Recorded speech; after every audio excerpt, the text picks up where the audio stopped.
Hey folks, welcome back to the channel. I'm standing in front of the surprise tree today. We're just gonna go through and do a few little chores here and some things that we normally do around the house that never get on videos. So sit back, take a look.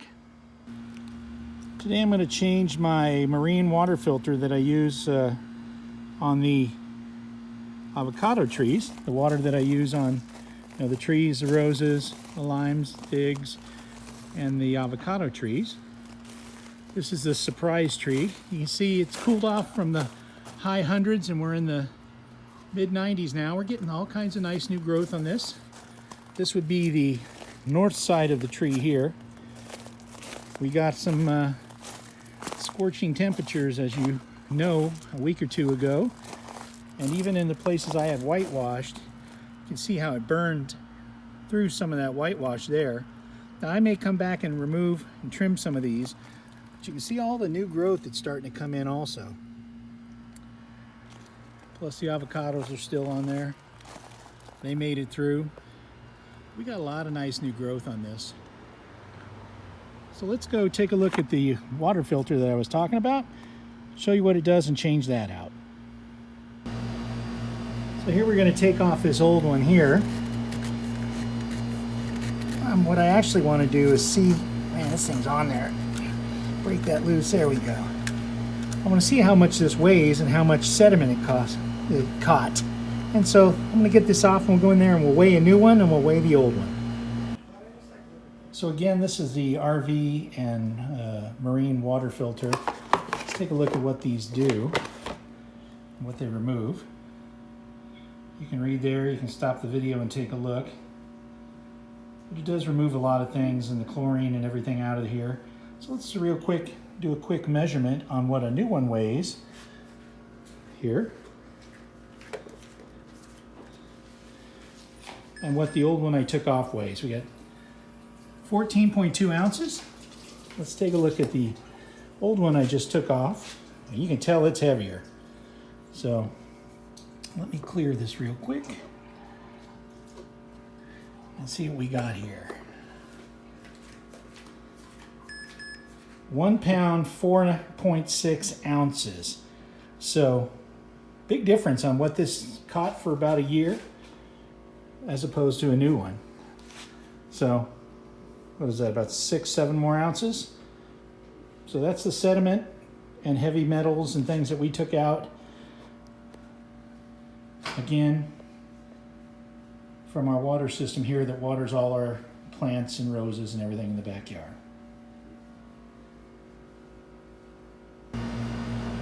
All right, we got that new one installed here.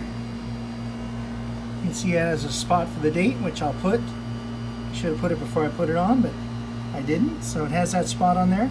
So let's see what else is going on around here that I can show you. My daughter's starting her own YouTube channel.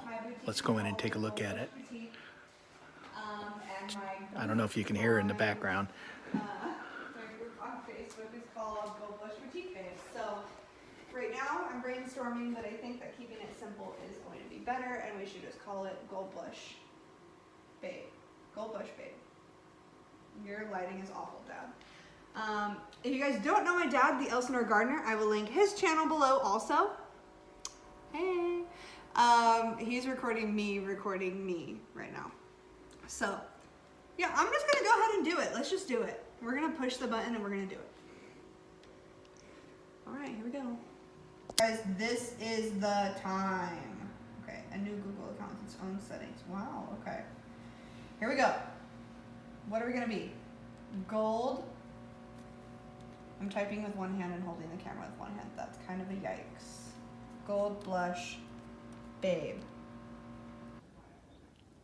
Okay, I've had this rose cutting in water for about a month or so. We're going to plop it into dirt now. So let's show you how we do it and what we got here. This thing is sticky as hell, but you can see we have a lot of roots starting to bud out here.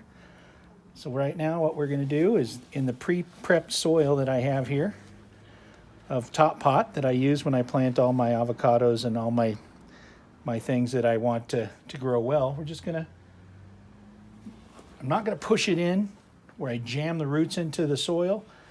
but I'm gonna set them into the bottom at the height that I want, which is about 3-4 inches down, and then we'll backfill. So just gonna set it in like that, backfill all this pre-moistened soil, get it nice and tight, and we will check back on it in a month or so. But you can see the growth we've got here just by being in the water. This was just a cutting off of a really bright blooming red rose bush. So on to the next thing. Even when they say it's going to be in the mid-90s here in Lake Elsinore, we always add about 5 or 6 degrees to that. I think they said it was going to be about 98 today underneath our awning here. And it does hold a little extra heat underneath here. We are at, what is that, 106? So I'd say it's probably closer outside here to about 100 out in the open there. I just wanted to show real quick and highlight some of the growth on this charwool here that I had gotten in a little 5-gallon container when I was visiting Atkins Nursery. You can see all the new growth, and it's in a shaded area. After about noon it gets shaded, so it's reaching for the sun. And then right next to it is a Carmen. You can see how that is pushing new growth. All kinds of new growth here. And this has been in the sun when we had those 115 plus temperatures. They were in the same location here. This charwool, Carmen, another charwool back there, and then a lamb hass that I got from the growing fields. So they've all been back here, and they're all, this lamb, as you can see here, got all kinds of new growth on it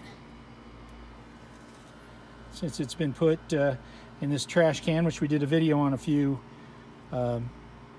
weeks ago that I'll put up in the upper corner to take a look at. But it's grown up into this other tree here, you know, looking for sunlight. It's growing into the sunlight. Where are we? Let's find the top of it. There it is. There's the top of it right there. This is a lamb hass. I just wanted to show you how those are doing in the partial shade.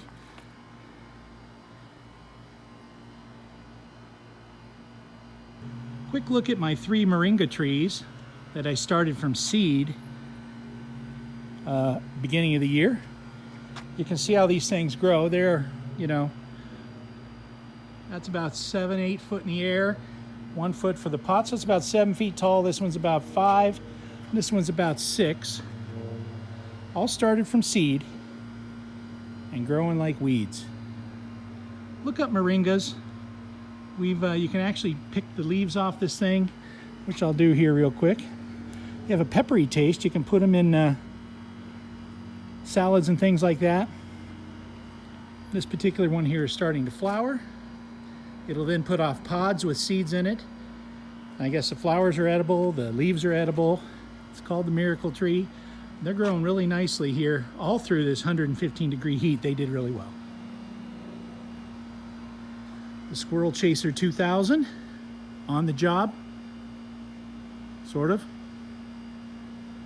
Well, maybe it's a break. For watching, folks. Just thought I'd walk around, show you some of the things I do on a normal day here in the backyard, just getting things ready for fall here if it ever shows up. Please like, share, subscribe. If you have any questions, I'd be happy to answer them in the comment section below. This is the Elsinore Gardener. Talk to you next time.